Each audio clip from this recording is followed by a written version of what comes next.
Fikrimi bildirersen çok yandı yoksa yok. Küley olsan saçlarını daramağa koyarsan mı? Haraylasam bülbül kimi sen çiğnime konarsan mı? Her küleyden hüner olmaz bu saçları daramağa. Ben o bülbülden değilim, uçum konum her budağa.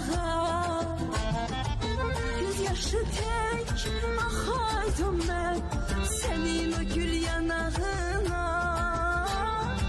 Dağ düşünde bulak olup öpeydim bal dudağına. Dolanım başına dolanım, dolanım başına dolanım, dolanım başına dolanım, dolanım başına dolanım, dolanım başına dolanım, dolanım başına dolanım.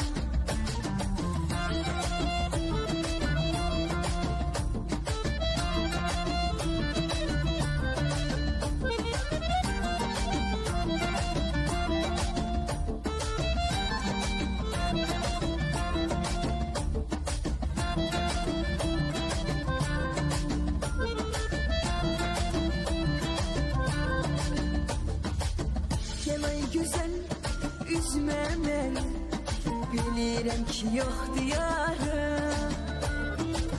Kaçırdarım inan seni, bil ki bir kız bir oğlanı. Bu ne işti düştüm eşke, seni görsem üzüm gülür. Sen ki benim kısmetimsen, bu sevgini hamı bilir. Göz yaşı tek akaydım ben senin o gül yanağına. Dağ döşünde bulak olup öpeydim bal dudağına.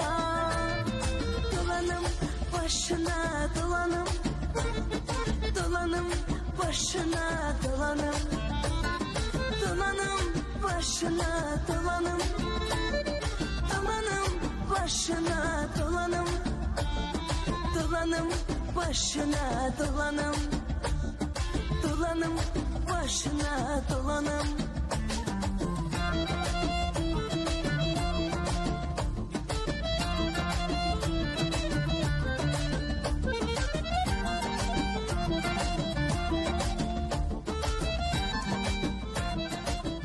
Teşekkür ederim.